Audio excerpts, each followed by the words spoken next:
safe, reliable, free, and honest support. Qualities you cannot find online.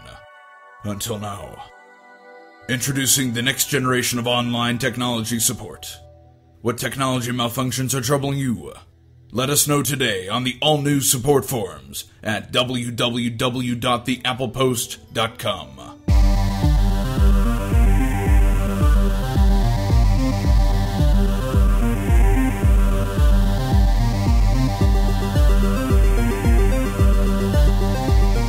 Welcome to GeekCross, the podcast where faith and culture intersect. I'm your host, J.R.R.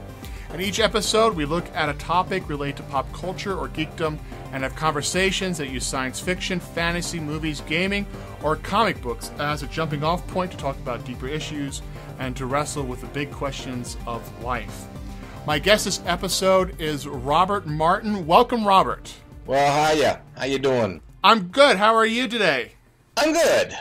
It's been a day of breaking code and annoying programmers, and then dealing with infants in the evening. So it's been a busy day for me. I'm a busy geek. Why don't you say a few words about who you are and what you do? All right. I am a 40-something-year-old software tester. I live outside of the city of Philadelphia, Pennsylvania.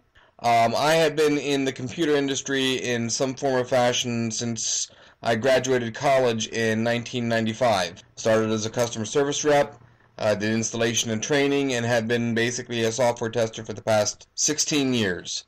For those of you who are not in the industry, a software tester basically tells the programmers who have spent all their sweat, blood, and tears on crafting this wonderful piece of software, and they give it to me and they say, make sure it does what it wants to do, and I tell them, your baby is ugly. So you're the bearer of bad news. Yeah, and you know what? Most software developers that I've talked with in recent years appreciate having somebody come along with their stuff after the fact and help them to just another set of eyes, because they're so close to the code, they're so close to the what they're working on, that for them to be objective about what it is they're written, as I said, I tell them their baby is ugly, and they appreciate that. Now that tells them how they can go back and do the necessary cosmetic surgery. Okay. The rest of my life, other stuff. I am a seminary graduate. I have a master's degree in church leadership and missional theology. Got that from Biblical Seminary here in the Philadelphia area. I am the husband of Heather and the father of Karis and Natalia. Karis is 15 going on 21. And Natalia is 12, going to be 13 in a couple months. Karis is an amazing young lady, totally married to her flute and music and band and everything. And Talia is my little geek in training. In my other spare time, what little spare time I have, I am the co-founder and semi-administrator of the MennoNerds blogging network. And then it goes beyond just blogging. We've got a video vlog going on now. We have a Facebook group where we have lots of interesting conversations, Twitter feed, interviews. We do our own Google Hangouts and such. So it's been an interesting journey over the past 3 years, creating this little network of geeks and nerds and everything. So what exactly are the MennoNerds? It's not just geek stuff. It's theology, nerds in terms of theological nerds, right? Correct. The definition that we came up with is that a MennoNerd is someone who geeks out over anything having to do with Anabaptism as a theological stream, and uses technology in order to be able to relate and communicate and interact with that particular theology. Whether it's blogs, whether it's Twitter, Facebook, Instagram, YouTube, whatever. If you like Anabaptist theology and you use any one of those tools to try to get it across, you're a MennoNerd. About how many participants or members are there in this network? The blogging network itself, we have a network of actual blogs that have the little logo and everything on them. We have, I think the last count that I took a look at was about 54, being automatically syndicated to our website. And we have several others that are not being automatically syndicated. We call them affiliates. They'll also carry the logo. And I think we have about half a dozen of those. On the MennoNerds Facebook group, which basically is anybody who wants to talk about the stuff, We broke the 1,000 person mark earlier this year on that. Right. But yeah, about 50 some odd bloggers, and I've got a backlog of I think 7 or 8 applicants that we're working through to add on to that particular set of our network. How diverse are the MennoNerds? Is it just, I guess for lack of a better word, cradle ethnic Mennonites like the Yoder's and the Bontraggers, or are we talking about something that's more diverse? How are you defining what it means to be Anabaptist or Mennonite? I let people self-define whether or not they're Anabaptist.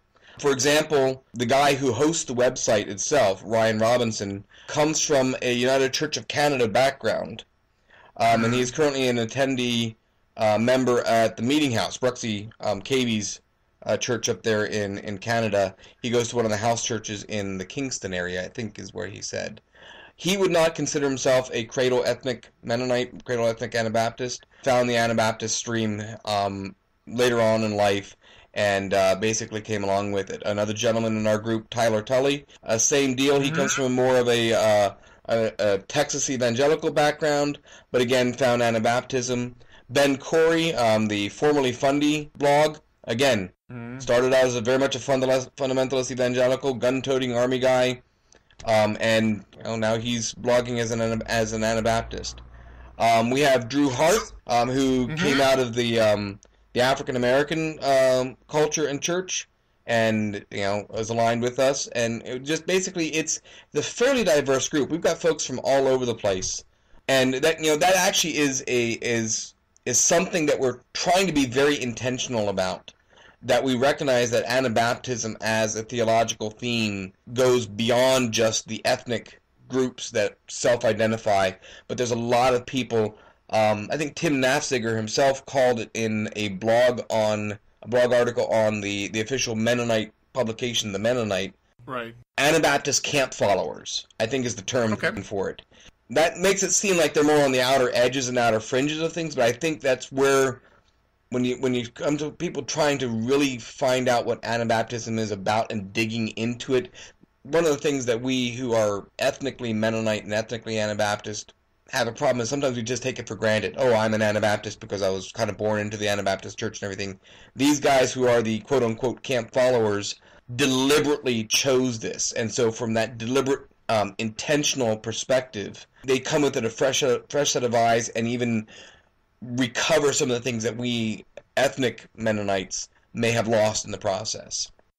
So let's define what Anabaptism is. What do you mean by the phrase Anabaptist? What theological distinctives does this particular stream of Christian theology have?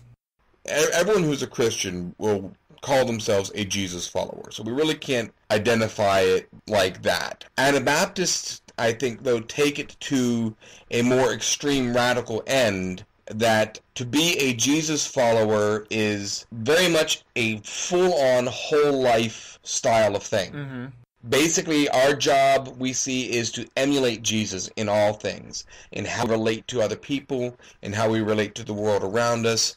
I would think if you were going to pick a passage out of the Bible that is core to anybody who is Anabaptist, you'd take Matthew chapter 5 through 7. That is probably, if you want to call it an Anabaptist manifesto, it would be the Sermon on the Mount. And we take the Sermon on the Mount stuff fairly literally. We talk about taking the Bible literally, and sometimes there's a critique about it, but we look at the Sermon on the Mount as the literal passage to take. If you're going to take anything literally out of the Bible, take the Sermon on the Mount. We did a series a few years ago, well, not a few years ago, maybe just last year. I'm trying to remember how long it's been, as Anabaptist bloggers, to kind of define for ourselves what we mean by Anabaptist. And there was 3 main points that we came up with. That we are Jesus-centered, that Jesus is the lens by which we read the whole Bible and is the example by which we engage all theology, and he takes precedence over life and faith. We are free confessing church, baptized disciples. Basically, the whole term Anabaptist is we've chosen to make baptism and everything that goes along with it a matter of free choice. You're not born into the church, you're not born into the faith, it's not something you're baptized into as a child. This is something you take as a very serious step as an adult, And finally, and probably this is probably the most distinctive piece, the idea of being agents of God's shalom, that there is this wholeness, this peace, this, best word is shalom, that it's not just the absence of conflict, but a full harmony of everything in the world, creation, God, and man, all working together. Most Anabaptists you would probably consider to be pacifist, anti-war, but we take it beyond just the anti-war thing. It is, we see any attempt to coerce or force somebody into doing something as being problematic. We don't want to coerce people. We want them to have the same free choice that we advocate for. And the whole love your enemy thing is very important to us as well. That the thou shalt not murder thing, but how can you say you love your enemy when you're flying a drone overhead and dropping a bomb on them? I mean, that doesn't feel like the kind of love that Jesus showed to his enemies. And so we, in an attempt to emulate the author and finisher of our faith, as Paul puts it, choose also to avoid any destruction of human life. So it is an attempt to have a understanding of peace and understanding of pacifism that is much larger than just warfare, but on sort of all levels of society, of, I guess, right relationship between people. Is that a good way of putting it? Yes, that I would definitely put right relationship on it as well, and that's why here in the U.S. it was Anabaptist groups like the Quakers and the Mennonites that really started a lot of the abolitionist movement early on in the United States when it goes anti-slavery, because again, that goes along that same lines of, well, what's the right relationship we should be having with these other people? Obviously, slavery is not a right relationship, and so we advocated for freedom of the slaves, which then brings into the other conflict. All right, well, if we're so much for freedom of the slaves, why didn't we pick up guns and join in the North in the Civil War? Right. It demands of us a different way of looking at the world, of saying, okay, the world says to solve the problems of the world, you need to use force. You need to use some sense of force to either protect or to push your agenda forward. And we say, well, the way God does things, at least through Jesus' example, is that force is not the way that you're supposed to do things. You achieve your work in the world through a very radical, very Jesus-shaped love of other people. Now, in regards to the Sermon on the Mount, you yourself are an author. You wrote a book about a year ago, was published about a year ago, called The Caregiver's Beatitudes. And you look at the Sermon on the Mount from, I think, a rather unique perspective. Why don't you talk a little bit about your book and what you mean by The Caregiver's Beatitudes? Oh boy, that was a journey of 3 years ago.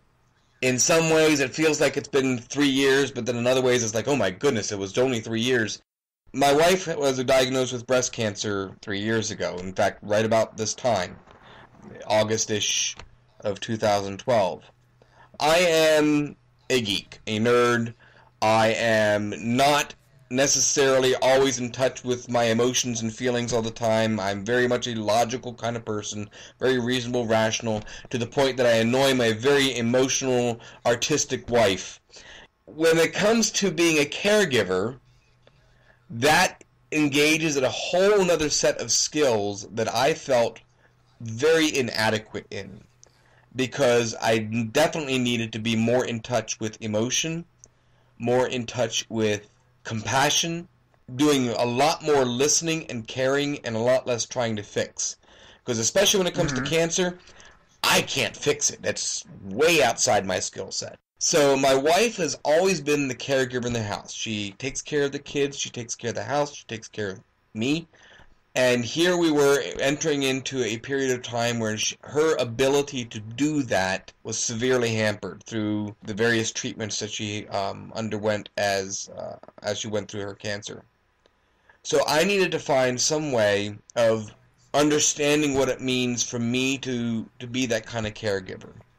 And specifically, is there a biblical model for being a caregiver? Is there some model that I can go to Scripture and say, this is a pattern of characteristics, of behavior that goes along with being a caregiver? And then as an Anabaptist, first choice was Sermon on the Mount, specifically the first few verses of the Sermon on the Mount, Matthew chapter 5, verses 1 through 10, the Beatitudes. And I looked at those 8 principles, those 8 statements in that, turned into a series of blog posts. I wrote them over the space of 2 weeks, basically looking at each Beatitude, saying, what is this saying to me? What does it mean when Jesus says this, and what does it say to me? And then how do I apply that to being a caregiver to my wife? Just to clarify real quick for those who don't know, the Beatitudes are... There's a series of scriptures in Matthew 10, part of the Sermon on the Mount, that goes, blessed are. So blessed are the peacekeepers, blessed are the meek, blessed are the poor in spirit. It's sort of this pattern of scripture. Am I correct? Yeah, that is correct. And depending upon your translation, it may say, happy are the peacemakers, or happy are the merciful, and happy are the meek, or whatever. But that's kind of the engagement I was trying to do with it. All right, it says, blessed are you who mourn. All right, what does that mean? What does it mean to be blessed while mourning? So I need to first of all understand what blessing is, what mourning is. And as someone who is being a caregiver to someone who is dealing with a serious illness, how do I understand me being blessed in the process of mourning some of the things that we've lost during that time period while she was dealing with her cancer? And that actually turned into one of the sections of the blog series. So, yeah, so taking that scripture passage, blessed are the meek. Blessed are the poor in spirit. Blessed are those who hunger and thirst for righteousness. Blessed are the peacemakers. Blessed are the persecuted. All those different blesseds, each one I took and said, well, what does this mean? And as I was writing these blogs, unbeknownst to me, there was another gentleman that I had some contact with. His name is Dr. Alan Black. He's a professor of Greek at a seminary, Southern Seminary down in outside of Chapel Hill, North Carolina, I believe. And his wife was going through stage 4 clear cell carcinoma, ovarian cancer. Basically, it was to the point for her that it was just a matter of, all right, how many months do we have left? Mm-hmm. And so he was reading my blog articles along with me as I was writing them. And a few months after I got done writing them, he contacted me and offered me the opportunity to publish them into a book. He, being an editor for a small publishing company out of Florida, he said, if you submit this as a manuscript to my chief editor, I will make sure that it gets published. Mm-hmm. And so a bunch of blog posts got turned into a book. That's pretty much what it came down to. Not something I wasn't aiming to write a book, but it turned into one. What did you discover then in this about yourself or about the Beatitudes? What surprised you? Oh, I think one of the major themes that I discovered in the book as I was writing those blog posts was the idea of not being alone. That as a caregiver, as I'm pouring myself into my wife and taking care of her, I needed to make sure that there was a strong support around me of the community of faith around me. And I think that's one of the things that I really discovered a lot in writing this, in rediscovering the importance of having a good community of people around you. And it kind of gave me a perspective of the Beatitudes that it says, blessed are the meek, for they will inherit the earth. Blessed are those who are poor in spirit, because they will receive the kingdom of God. And just understanding of the blessing while you're going through what appears on the surface of the Beatitude to be a bad thing, being poor in spirit, mourning, meek, hungering, persecuted. That blessing is achieved through the body of Christ, through the community of people that you have around you. And I know I'm speaking a lot of Christianese here, but I'm trying to wrap my head around it. It's the way a visual image that I had of it was that I am standing alone supporting my wife. Mm-hmm. But underneath me are other people lifting me up and supporting me so that I'm not carrying the weight by myself. Right. And underneath them are more people lifting them up. And underneath them, it's this massive network of people all supporting each other. And it's more than just a pyramid, because at the same time, as I'm supporting my wife, I'm also supporting other people who may be going through similar trials with their own spouses and their own loved ones. The network of people working together is what makes the blessing happen. If you don't have that network of people around you, then yeah, I guess you could say that God can still bless you, but it feels incomplete unless you have that support structure. I think that's the biggest revelation I got as I was working through that stuff. I mean, I think that's really interesting because, for Mennonites and Anabaptists, the Sermon on the Mount, especially the Beatitudes, are the center of Jesus's ethical teachings. And I think your book suggests that it's not just sort of ethics in an abstract, it's not just simply ethics as individuals, but we're talking relationships here, ethics in relationships, ethics in care for one another as a community of faith, and what that means in the midst of the struggle and the pain of supporting a loved one. Yeah. Definitely, it's not individualized ethics. It's communal ethics in many ways, and I think that's something that, especially American Christianity, sometimes seems to lose touch of. That there's very much a stress on the individual of when God is blessing, He's blessing you, Jeremy, or you, Rob, or you, Pete, or whatever. But really, the blessing is something that happens to the people together. It happens to the people, through the people, in order for the people to be able to continue to do God's work. Mm-hmm. It is a communal thing. And of course, as needs to happen, in order for the community to be blessed, the individuals themselves receive blessing as individuals, but it is in order to be able to contribute to that communal blessing going on. As someone who grew up Mennonite, that again is a very much a core understanding that I had growing up, this idea of community, whether it's your family or whether it's your church that you belong to. The community takes care of the community. Robert, your book was, for me, I have to say, as a young pastor, pastoring a congregation of mostly elderly people, an aging congregation where we were dealing with things like death of spouses and care of spouses and failing health and that kind of stuff. It was in a really interesting book, and it got me to think about it in a little different way, and I thought it was very helpful. So I really appreciated your book. Thank you. I appreciate you appreciating it. Well, let's move on a little bit, because one of the things that you've talked about, or you post occasionally about, is, hashtag putting the nerd in MennoNerds, and you have admitted here on that you yourself are a geek and a nerd. So what is that? I mean, how are you a geek? How are you a nerd? How does that connect with your faith? Oh, when I was 8 years old, there was a cartoon version of The Return of the King that came on TV. Rankin Bass is the producers, and it's, the nice rounded shapes of the hobbits and this stuff. And I'm like, wow, that's such a cool story. Great. I went to the library and I checked out The Return of the King and opened it. Wait a minute, this is book 3. Where's book 1 and 2? Uh-huh. From 8 years old, I was pretty much hooked onto the worlds of elves and dwarves and wizards and magic and sword and sorcery and all this kind of stuff. And I read the entire Prydain Chronicles. For those of you who don't know what the Prydain Chronicles are, that's The Black Cauldron, Turan Wanderer, The High King. It's a very neat little series. I highly recommend it for preteens and young teens. I got into Isaac Asimov. I love imaginative science fiction, and that's translated as that genre has started maturing a lot more in film. It's translated into me really loving science fiction and fantasy movies. When I was a high school student, started getting into Doctor Who. I grew up with Tom Baker and Peter Davison and Colin Baker and a little bit of Sylvester McCoy. And now I've got my teenage daughter who's just absolutely gaga over David Tennant and Matt Smith. And just it kind of makes me happy that, yes, all right, I'm raising a Whovian.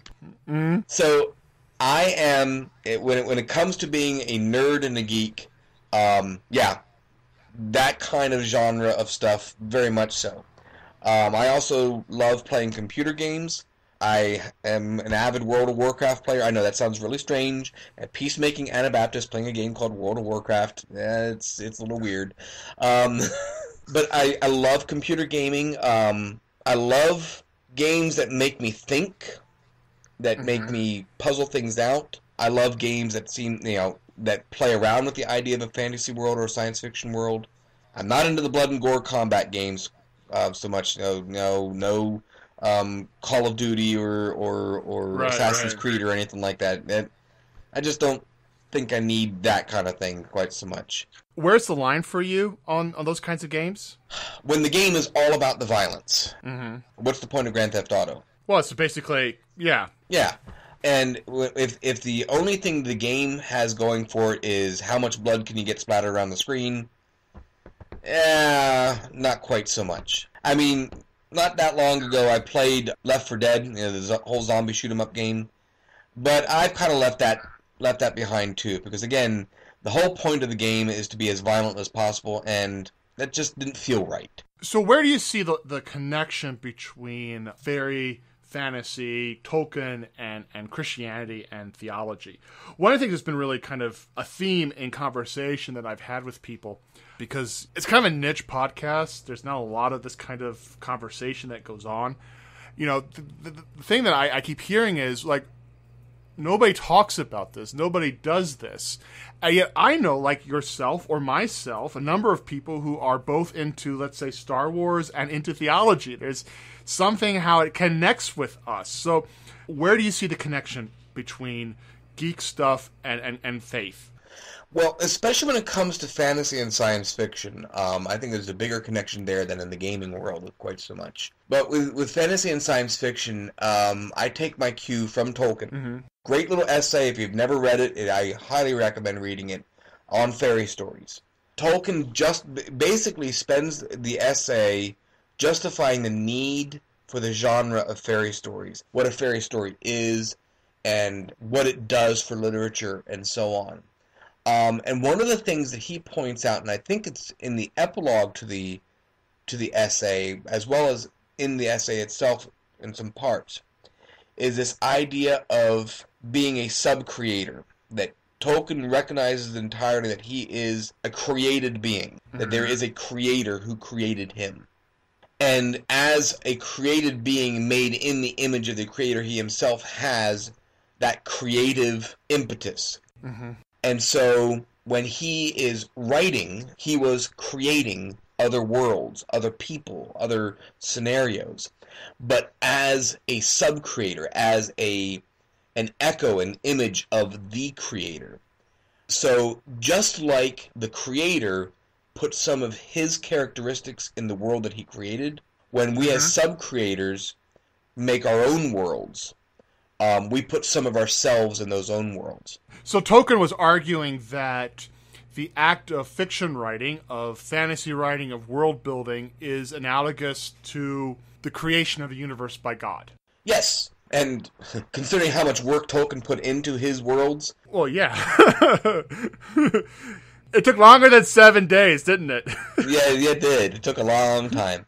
But yeah, it's to that extent. And so for Tolkien, it's very obvious that he did not write Lord of the Rings as an analogy. He did not specifically go out of his way to make a fairy story, a fantasy tale that you could pick up and say, this is an analogy for this in Christian theology. Tolkien was a good Catholic, very devout Catholic, and so he had very good, strong theological background, very much well-centered in his faith. So he argues that it's therefore inevitable that some of his own faith would be present in his writings as a sub-creator doing a creation. So you will see in Lord of the Rings the concept of sacrifice. You would see the idea of community, of the virtue of being meek and humble. You will also see that as much as he was a Catholic and therefore on the just war side of the equation, you will also see that he recognizes that war, while may seem necessary, is not the ultimate solution for the world. There's so many different themes within Tolkien's work that you can trace right back to his own Catholic upbringing, Catholic theology. When I read Tolkien, or C.S. Lewis, or Isaac Asimov, or any other imaginative fiction type authors, it's interesting because you can pick out from the author their characteristics and their view of the world when it comes to ethics, virtues, principles, and things like that. And so you can have these conversations of, are they expressing a more Christian principle, or are they expressing something that's a bit more secular and worldly?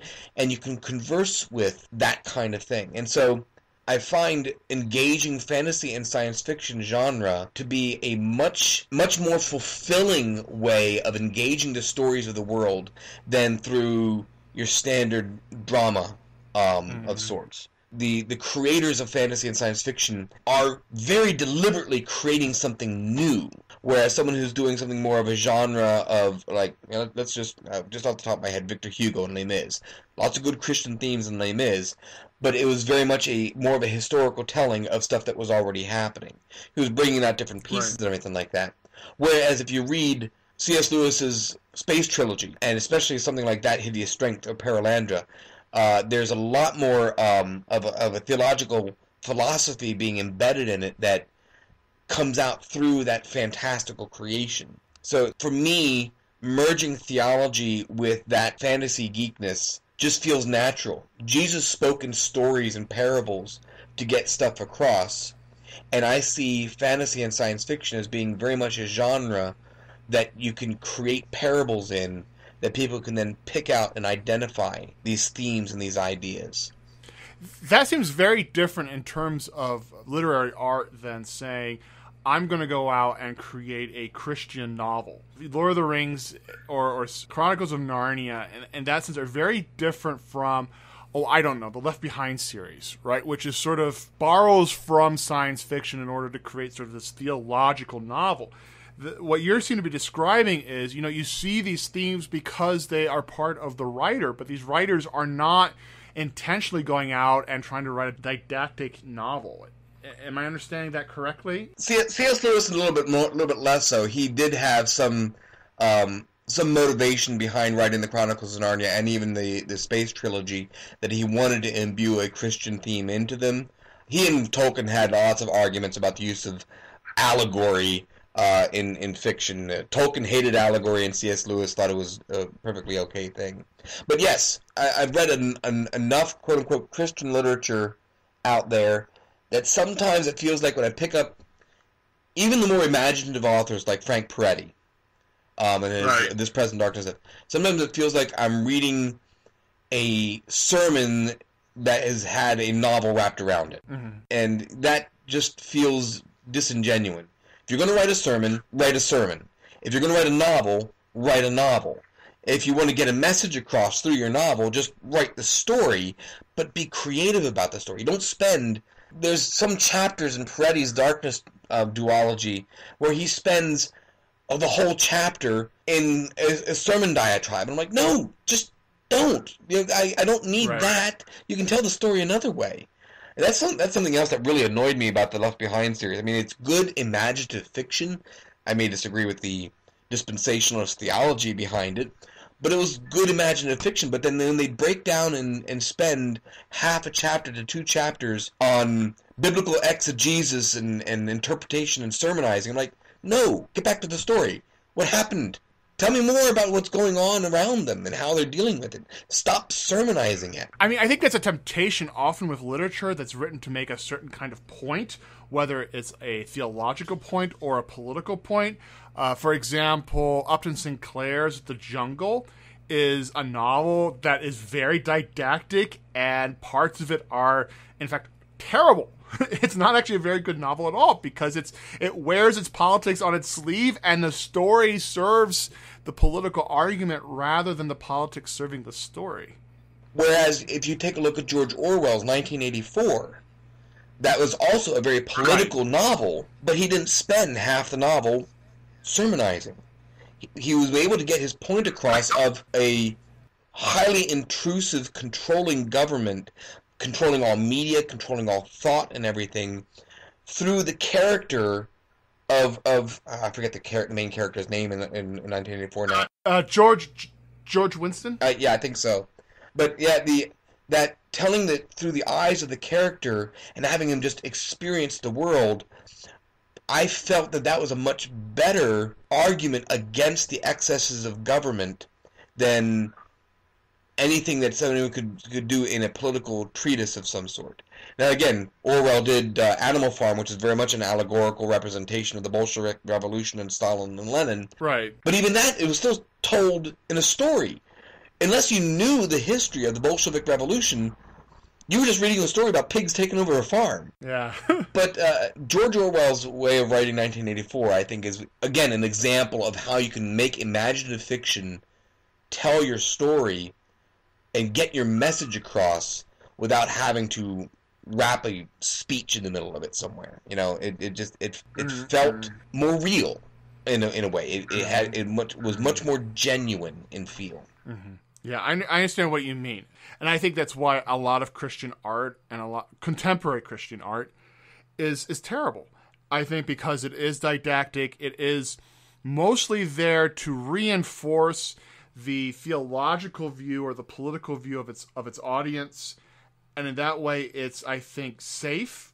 Right? I think a lot of contemporary Christian art is very safe and doesn't really rock the boat. Things work out the way they're supposed to, and that makes terrible art. That makes terrible literature. I always think there's some sort of ambiguity, even in books that are political or theological in nature. It's one reason why I tend to steer clear of quote unquote Christian movies, because again they're very much they're about trying to get across a very particular message and to a very particular audience. And while they may not be wooden necessarily in their acting and such, it's very clear that there's a very, very much an agenda to the movie. Yes. I just watched God's Not Dead with my wife and daughter the other night, the Newsboys feature-length music video for their song. Now, it was good acting. I mean, I love Kevin Sorbo. He's a good actor. He really did the evil philosophy professor very well. I enjoyed the back and forth of the apologetics argument between the student and the professor. But it was in some way it felt like the movie was contrived around that apologetic argument, that you could just as easily have had the two characters up there on debate podiums and just go back and forth, and that would have been your movie. And then top it off with a Newsboys song at the end, and you're done. Mm-hmm. It had a particular point. It wanted to get across that science and reason and logic are not necessarily at odds with religion, that you can be a logical, reasonable, rational person and still believe in God. But I think it was very heavy-handed about it, and again, it felt in some ways disingenuous. Of the Christian movies I've seen, that's one of the better ones. Mm-hmm. There are some out there that I've seen parts of, and I'm like, yeah, that's very much a Christian movie, and why can't they just make good art? Meanwhile, a good Christian movie was Liar Liar. Jim Carrey? Mm-hmm. Yeah, right. Excellent themes on prayer, on theodicy. Why do bad things happen to good people? Is God really out to stick it to you in the world? It was a very good movie with some good theological themes in it. Truman Show, a movie of a relationship between man and the creator. How does that relationship work out when man all of a sudden realizes that the curtains are pulled back and you see what's going on behind the scenes? Those two movies, I think, have a much deeper Christian theme in it than God's Not Dead. They allow the actors and the characters to play around with the themes a little bit more and be braver without having to fit within a very particular narrow agenda of this is the point I want to get across. I did a podcast episode a while back about Mad Max Fury Road, which I think is actually one of the most theological movies I have seen in a very long time. There are themes of redemption and reconciliation in this, in a post-apocalyptic world, a desert world, where the necessity of water and the powerful manipulate the poor with precious resources, and yet there is this move towards redemption and of what we would call shalom and peace in it as well. It's an excellent movie, and I think it works on a theological level. There was a review actually in Christianity Today that made some of those comparisons, but I was quite astounded that a modern action movie that would is actually, but tends to be sort of seen as a feminist film, also I think was very theological in that way. Something to look at. I mean, theological movies come in very strange places. Like, yes, they do. Yes, they do. Did you see Gran Torino with Clint Eastwood? No, I have not seen that one yet. Again, that is an interesting movie of enemy love. Mm-hmm. Very much a redemptive movie. And even to the point of taking the violence being done against you and turning it around and using it for good. It's a very interesting movie for that perspective. It's a rough film. It's rated R. It's Clint Eastwood with a bit of his foul mouth sometimes. But I really appreciated that movie as a good movie of redemption. So I'd highly recommend it.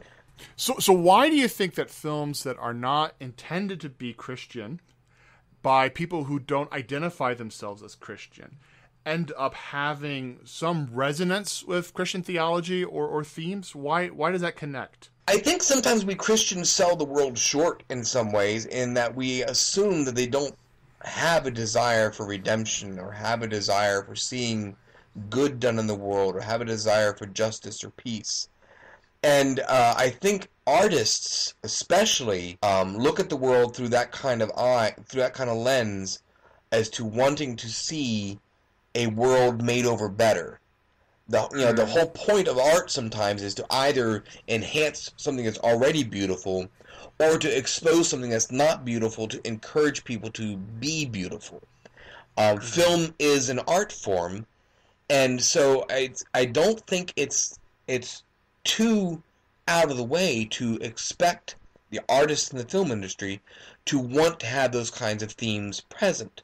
The way a culture tells their stories is the best way to engage that culture story. So when I'm watching a film, even if it's not a Christian film, somebody is telling me a story, and through that story they are relaying to me the primary stories of the culture, the desires, the values, the principles, the things that they treasure, the things that they value. And you hear that through the film. And again, if you spend a lot of time with film from the 40s up to now, you'll see that each era, the films have a different theme. We're in post 9/11, postmodern, post-Christendom era of the West right now.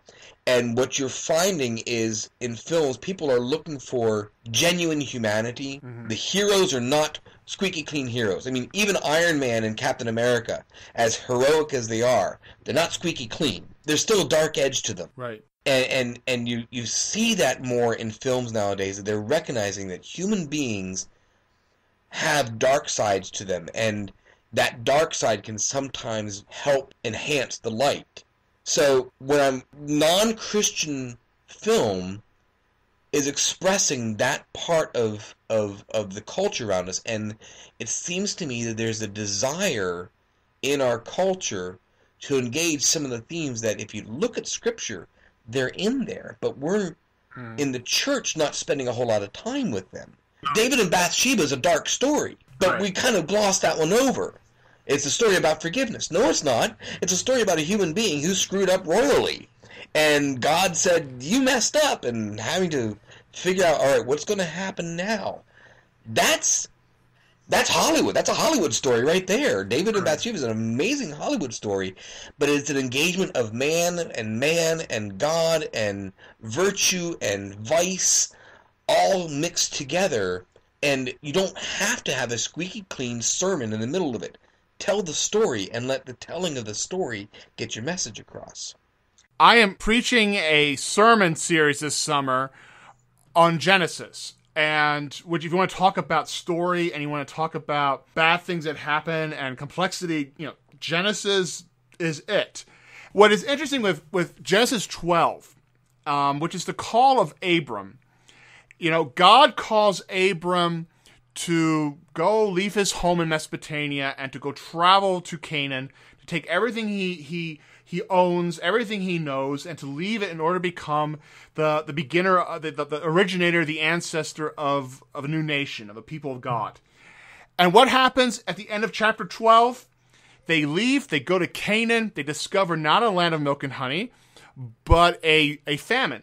And they freak out, and they go to Egypt, and Abram is so desperate that he basically pimps off his wife to the Pharaoh to get rewarded for it. And here's God's attempt to sort of reconcile, and it all goes sort of south, big time. And I thought that was fascinating that these two stories of faithfulness and unfaithfulness are right next to each other, literally right next to each other. That is fascinating. Yeah, and it's that juxtaposition of story elements that something that my Old Testament prophet in seminary pointed out. Sometimes how the story is told is almost more important than the story itself. You read through the book of Kings and book of Samuel, you get the David and Bathsheba story, all right? And it goes through the whole story. And you have these markers that it marks the beginning of the story and the end of the story. You go to the book of Chronicles, you find the David and Bathsheba story. All you get is the beginning marker and the end of the marker, and the middle is left out. The entire Bathsheba episode is left out of a chunk of scripture. And why did the writers do that? Because for them writing Chronicles, they weren't worried about David being a human being interacting with God. They were worried about, all right, what do we do when we've come back from exile? Why were we in exile in the first place? The importance of how the story was put together makes all the difference in interpreting that presentation of the David and Bathsheba story. Even reading the Gospels, all right, you have to understand that when the men who wrote down the Gospels wrote it down, there was a reason why they put the stories next to each other. That they wanted to make sure they got across certain things. My wife just was reading through Mark the other day, and the whole cursing the fig tree thing, that happened right at the cleansing of the temple. It's significant that the temple is there. That's the leaves on the tree. It has all the trappings of there should be good fruit here. But there's not. All right, die then. So the tree's death is a symbolic prophetic act of what's going to happen to the temple. The writers of Mark and Matthew put those stories together specifically to emphasize the point that Jesus was trying to make. If you just told the story of the fig tree by itself, it's a miraculous Jesus killed a fig tree. But with the fig tree right with the Jerusalem temple, now you got a story that makes sense. And so, the telling itself is important. I mean, I think one of the tragedies of the church today, of how we do church and how we tell the scripture, is that we flatten all that stuff out. We take this incredibly rich scripture, this incredibly rich story, and we make it flat. And it's just about salvation, and it's just about doing these certain things that you're supposed to do, and you're not supposed to do these other things, and then God's going to be happy with you, and then you get to go to heaven. We have totally flattened any kind of life out of this story and wonder why people are bored with it or why people have contempt for it. Yep. I think Christopher Nolan needs to take the book of Luke and make a film out of it. That would be awesome. Wouldn't that be great? And you tell it backwards like Memento.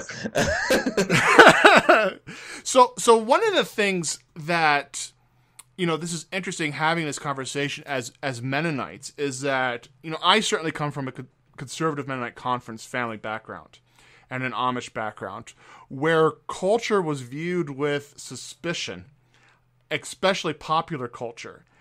And what you're describing here, what we've been talking about, is something completely different. It's an engagement with popular culture. Right. Again, it's the whole in the world, not of it. I'm living in this world. And so as I'm living in this world around me, there are things being said. There are stories being told. People are telling their stories to us if we're just willing to listen. If we're going to isolate ourselves in our little Amish communities and our little Mennonite communities, who's going to be there to hear the stories of the people that are desperately crying out for redemption? I mean, you just mentioned Fury Road, as violent of a movie as it might be, has a redemption theme in it. Somebody is looking for redemption somewhere for it to filter into that movie somewhere. If we separate ourselves so completely from the popular culture around us, how are we to know what people want? Yeah. I come from a conservative background myself. I'm completely cognizant of that separatist feel in the Mennonite church, and I've gotten questioned on that. I told someone I'd like to read Lord of the Rings, and they're like, why do you read that kind of stuff? Why don't you want to fill your mind with the good things of God? I'm like, this is a good story. I'm reading a story. It's fiction. Yeah. But yeah, again, the example of Jesus. What did Jesus do? Did he just stay in the temple? Did he just talk with other good Jews? Did he just stick within the Jewish separatist circles and things like that? Or did he go out and go to parties and hang out with the drunkards and hang out with the prostitutes? Jesus' example was not separating himself from the culture. Jesus dived in head first into the culture around him. So one of the things, though, is that we're seeing kind of like even in the Mennonite church right now, as we're dealing with the question of how to respond to gays and lesbians, we're seeing an emergence of this accusation, maybe never went away, that certain parts of the church have gotten too enmeshed with the culture, that this is a sign of acculturation. And again, there is a move right now within the church to sort of separate itself a bit from the rest of American culture or popular culture or whatever. I mean, what kind of dynamic do you see going on there? Oh, I know this is a huge can of worms that I just opened. it's massive. It's a big deal, and I think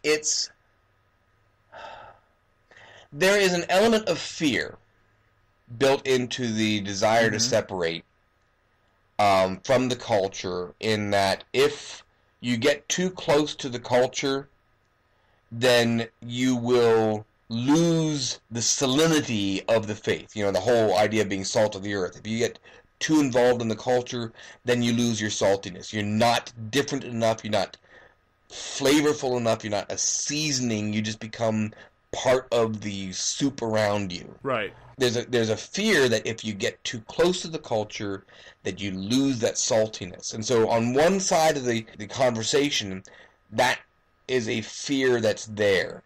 On the other side of the conversation, I will honestly say I think there's a fear there as well, because the culture has, and the church itself, has had a bad history in relating to people of differing sexuality. That we have not done a very good job of exemplifying Christ's attitude towards them. That whether or not you agree with the legitimacy of same-sex relationships, it's how you relate to them. Jesus invited drunkards to sit at a meal with him. He invited prostitutes to sit at a meal with him. In the Middle Eastern world, that is an amazing gesture to say, I am making you part of my family for the time period that we're sitting at this meal together. On the other side of the equation, there's the fear that if the church does not recognize them as legitimate people, that they are not going to be part of the family. There's two fears, and they're motivating in different ways. One is motivating to separate, and one is motivating to infiltrate. That the ones that are motivating to infiltrate, saying, listen to us, we're people too, and the ones that are saying separate and say, we need to stay salty, we need to stay Christian, we need to stay unique in the world. And they're both motivated by competing desires. It's the classical argument, and it's an argument that the church has been having for 2,000 years. How much culture is too much? Right. How deep do you get into the culture around you before you've gone too deep? And how far out of the culture do you pull yourself before you become irrelevant? And I don't think it's an easy thing to say. It's one of those places where I like the way David Fitch talks about it in his book Prodigal Christianity. Again, another book you ought to read if you haven't read it yet. He does not use the term affirming or not affirming, or the whole welcoming but not affirming, or welcoming and affirming, or anything having to do with the LGBT community at all. He says we are a church gathered together around the idea of mutual transformation. That we are all in the process of being transformed into the likeness of Christ. We're coming at it from different directions, from different perspectives. We're going to disagree on certain points, but I can learn from this person, and they can learn from me. We may disagree on this one subject, but God is working in the midst of us. And it is a really messy, ugly, strange way of doing church, because it means you need to sit at the table, at the communion table, with someone you may think is the most filthiest of sinners. Right. To be able to break bread with them and sip wine with them and saying, I accept you as a human being in the process of being redeemed for Christ. That is a very bold statement to make. I don't have to agree with them. Bruxy Cavey says that frequently. Acceptance does not mean agreement. Mm-hmm. I can accept them, but I don't have to agree with them. We are coming to Christ together for mutual transformation, and it is a matter of the acceptance of Christ is working in their lives. I mean, I think there are two parts here, or two things being held into tension that we have not been able to hold in tension, that Jesus could. He went and he sat with sinners and prostitutes and tax collectors, and he ate with them. But when challenged upon it, he talked about being the doctor and going to the sick. Or, the story of the woman at the well, where he prevented, who is without sin cast the first stone, and then told the woman, go and sin no more. And we've not held these things in tension. But I think what's really important here is that before there's teaching or correction or an attempt to get people to live differently or be transformed, there is first hospitality and grace. And as I hear a lot of these discussions, to me it seems is we want to get to the part where we get to tell people how horrible they are and how awful sinners they are, and skip over the grace, and skip over the hospitality, and skip over the welcome. That and in that sense, it's not really about those people. It's about us and our need to be right and our need to tell people how awful they are. Right. We're very quick to pick up that stone and get ready to throw it. And we forget that Jesus said, yes, he said go sin no more, but he didn't throw a stone. No. He didn't pick up a stone and throw it. He saved her life first. He showed compassion to her before he ever got to that point. And so back to your question about culture, I think it's that sense of hospitality, that sense of being able to show such an amazing mercy and grace to people outside of the accepted list of rules. That really is a characteristic of the Christ-type love. Mm-hmm. If we are in this world and in this culture around us, engaging the culture, I can sit down and watch Gran Torino with its curse words and its violence with someone who is not a Christian, and then afterwards sit down at coffee at a local diner and say, so what did you think about that movie? What? And have conversations. If we're living in that tension of that strange, odd, tight middle of things, if we're living in that tension, I think we'll see a much more robust and dynamic movement of the church in the world than if we go to either the extremes, either completely separate or completely enculturate. There's that line in the middle that we need to try to balance on and be careful not to fall too far one side or the other. And I think one of the things that's happening in the Mennonite church is we're seeing a lot of that back and forth movement, that we're on that line, but we're getting pushed one way and then we're getting pushed another way when we're bouncing back and forth across that tension middle. Mm-hmm. We haven't found it. We haven't found it yet. And sometimes I despair on ever finding it. But we're going back and forth across it, and I think we're trying to center in on it. But unfortunately, I think what's going to end up happening is we're more than likely going to go our separate ways, and one group will go this way and one group will go that way, and we will lose that tension, and we'll have to redo this all over again in another 50 years. One of the experiences of doing this podcast is that there are, I don't know how many, but there are part of the audience of this podcast are not Christians. And some of the feedback that I have received has been, I thought all Christians were fundamentalists. I have no interest in church. I want nothing to do with church, but, I can listen to your podcast. And I've had some interesting conversations. An episode I recorded a couple weeks ago with Tanya DePass. She's a pagan. She practices sort of Norse paganism. And I actually had an acquaintance of that too, yes. She offered to come on to talk with me about faith and diversity, and it was really interesting. We had a really interesting conversation about faith and race and those kinds of things. And so here's a person that I've had some conversation with who I respect a great deal. And often we've been unable to have conversations like that in the culture because of the way that people perceive one another. I mean, honestly, I think one of the things that's been interesting for me is I have an easier time often talking with non-Christians than I do with Christians about these kinds of topics. And so there's space here for some conversation, and yet it's so hard to get there. Yeah. Yeah. I feel you. That's, yeah. We run a little experiment in our house here every Sunday night. Or not every Sunday night, but every other Sunday night. We call it our Sunday night hangout. Right now it's primarily believers that are in here. But we basically say that this is a welcome place for anybody. Mm-hmm. You are welcome into our house. I mean, we've got some house rules about the way we want people to act around our kids and everything. Sure. But the only rule of thumb is, on Sunday night, second and fourth Sunday of the month, show up at our house, bring food to contribute, and get ready to have some fun. The fun may be sitting around in a circle and just talking about whatever.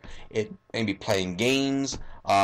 This coming Sunday, we're going to be going to one of our friends' place and hanging out at the pool. We're going to the Renaissance Fair the Saturday before. It's the idea of building community and fellowship, and in the relationships that are built up in that, interesting things happen, interesting conversations happen. And we've had pagans and atheists in our group before, and that does create some interesting tensions. It hasn't always been successful. Sure. But, yeah.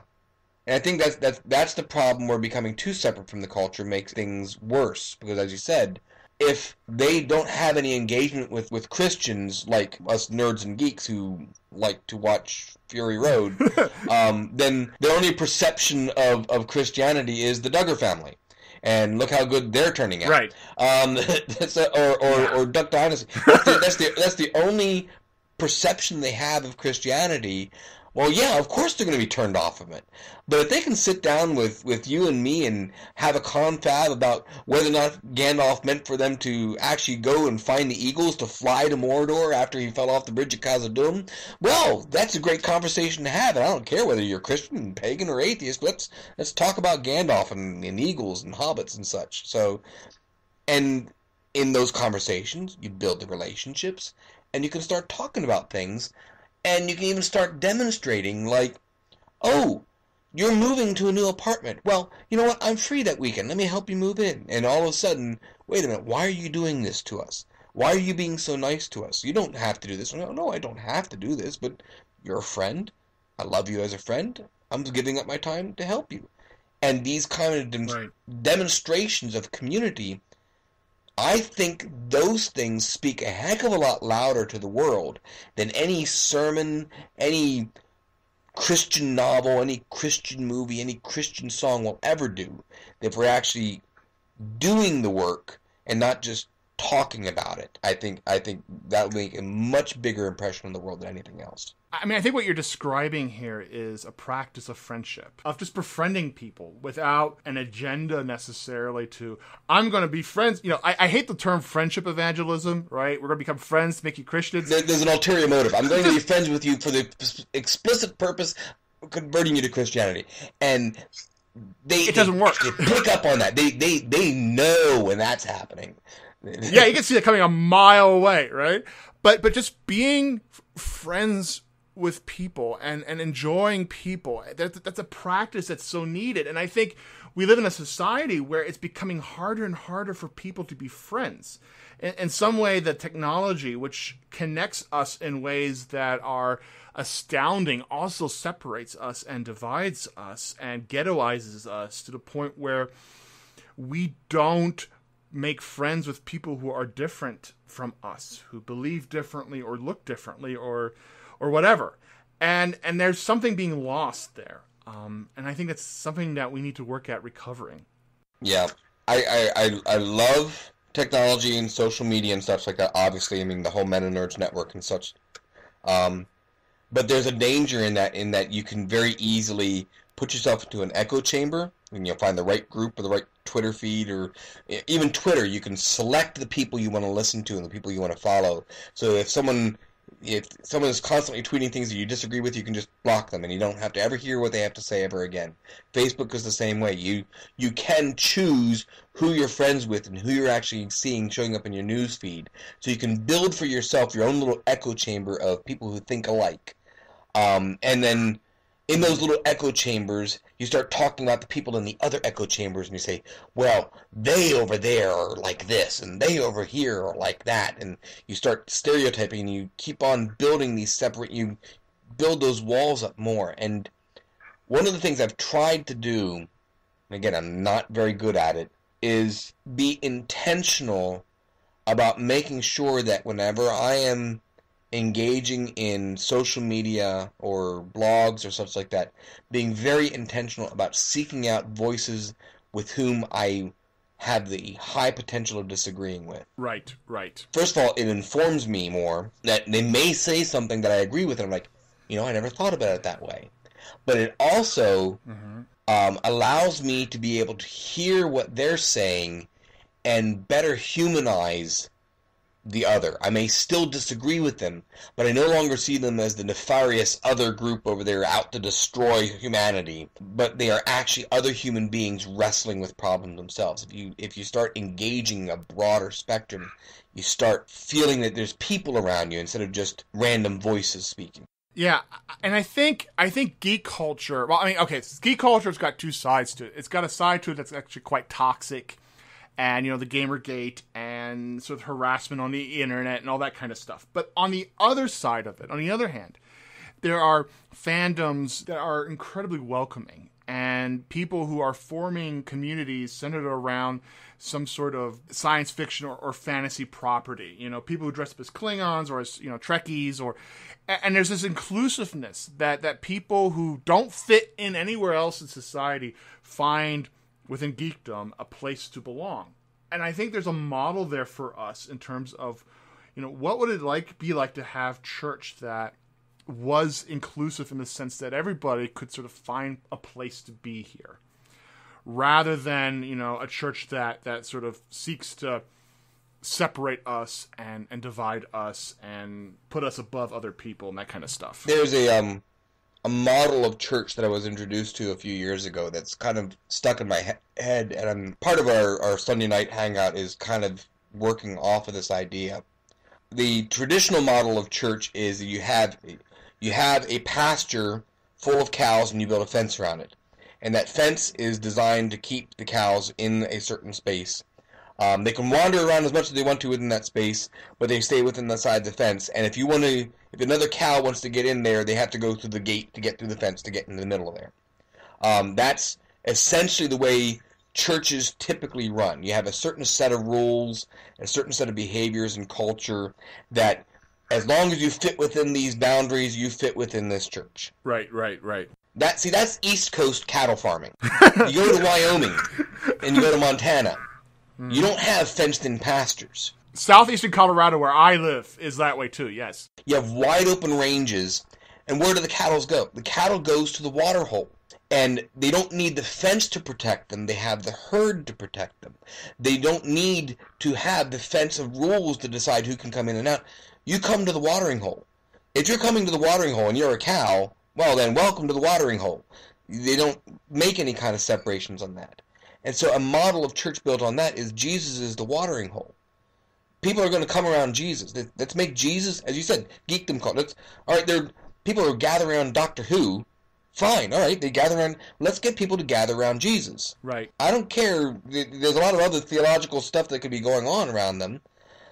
But if they're all gathering around Jesus, we all have something in common then. We have Jesus in common. Yeah. And that's the most important thing to have in common. Some of the rest of that stuff out there just then fades out beyond that. I agree entirely what you're saying. Geekdom culture has got this model going of you gathering around a core thing, and it doesn't really matter who you are or where you come from, what color your skin is, what your sexual orientation is, what religion you are. You're gathering around Star Trek, and the only real question you have is, do you prefer the new Spock or the old Spock? And which Spock do you prefer? That's the whole question you have. Well, why can't we model our church around that kind of idea? Just let's gather around Jesus and make him the center core. And some of these other conversations we can have, do you prefer deterministic or free will theology? We can have those conversations, but we got Jesus at the core. We're all Jesus fans here. We're all Jesus geeks here. Right. So, right. yeah, that's the model I would really wish we could get our Christian minds to wrap our heads around, you know. Well, one of the things that struck, you know, I observed this in seminary. One of the things I realized in seminary is, you know, people who are into some sort of fandom really are into that fandom. Yep. And they're so desperate, so excited, so enthusiastic about being in that fandom. They'll dress up in costumes. They will go write their own stories. They will go make their own fan films. They want to be part of the story so bad. And in church, we've heard it our entire lives. We're supposed to, you know, believe this. We're supposed to follow this, and we're barely paying attention. Right. And you know, I observed this to one of my seminary professors who did not appreciate that analogy. For him, it was all about, you know, well, that's just preference. What kind of geek thing you follow is just your preference, and following Christ is not a preference. But I'm not sure I agree with that. I mean, I understand their point, but I'm not sure. Geekness is not a preference. Your preference is whether or not you prefer Tom Baker or Colin Baker. When it comes to the Doctor, that's preference. Right. You're all about the Doctor. You're all about the Doctor and the TARDIS and time travel. Yeah, I'm so into that. I've got to get my scarf out, and the new episodes are coming. The season premiere is actually going to be coming to the theaters here. I need to get my tickets before that starts up. What time is it on tonight? Oh, I got to set my DVR. Everything is all centered around that universe of the Doctor and his companions traveling through space and time, and that's not a preference. That's a geek to a geek. That's life. That is everything about everything you are ever about is about. I'm kind of split between Lord of the Rings and Doctor Who when it comes to that. When it comes to fandoms that I'm with. Mm. But I mean, I've got a friend coming over this coming Friday night, and we're having a Doctor Who a Lord of the Rings trivia challenge. I've got Lord of the Rings Trivia Pursuit downstairs, and I'm gonna kick her butt in it. But nice, good Mennonite way of saying it. But no, I live for being able to. There's actually a movie coming out sometime, a documentary or a docudrama of C.S. Lewis and Tolkien in their relationship. I think that it's in some sort of production level, and I'm like, you know, I'm there. Just point me in the direction of the theater. I don't care how much the tickets are going to cost. Just send me there. Why can't we be that about Jesus? Why can't we be just so fired up that I just want to be with other people who can talk about Jesus in the same way that I talk about Doctor Who with my daughter? You know, why can't we do that? And maybe geeks need to take over the church a bit more. I don't know. Well, they've taken over the world, so maybe the church is next. Okay. Yeah, we're getting there. One step at a time. We're getting there, yeah. So, this has been fascinating. Robert, is there anything else you would like to talk about tonight? The only other thing I would like to say is keep your eyes open for the stories in the world around you. I spent a lot of time earlier on in the podcast here talking about stories. Keep your eyes open for the stories in the world around you. For example, I posted to the MennoNerds Facebook group just a very short video that I took of raindrops on the pond of the garden that we have as our community garden, and I called it the music of Iluvatar. And that was a nod to the creation of the world and the divine being of Tolkien's Middle Earth. But if you pass through that geekdom piece and out the other side, it is a recognition of the beauty and the harmony of the creation around us. There's a story there of this wildish kind of pond with the rain dripping down on it.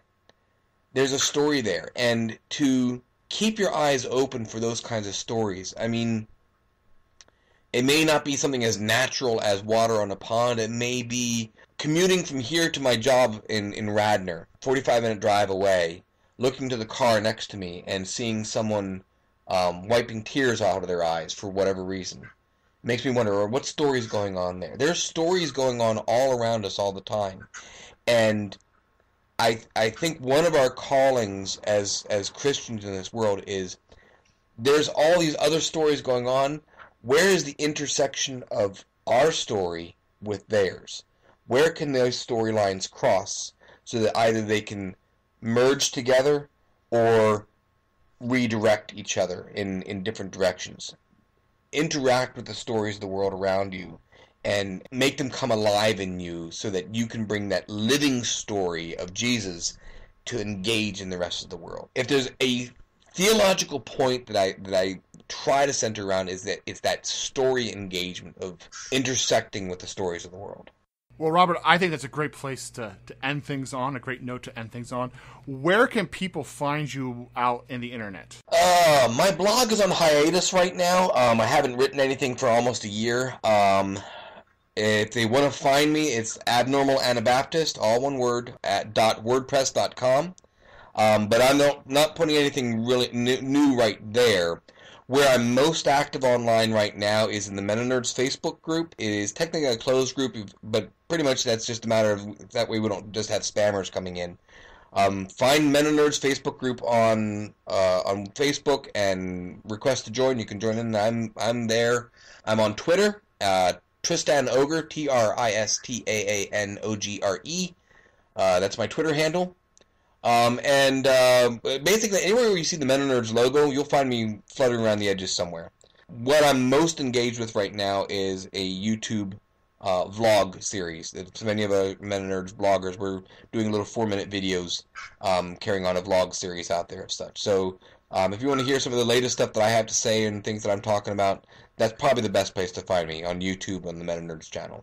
Well, thanks, Robert. This was a really interesting conversation, and thanks for coming on. I really appreciate it. And thanks for inviting me on. I really had a good time. If you like GeekCross, you can help us out by leaving a review on iTunes. Our email address is geekcrossshow@gmail.com. You can find us on Twitter at GeekCrossShow. Show notes are on jeremyyoder.net. GeekCross is a McLaren production. My name is Jeremy Yoder. Thanks for listening.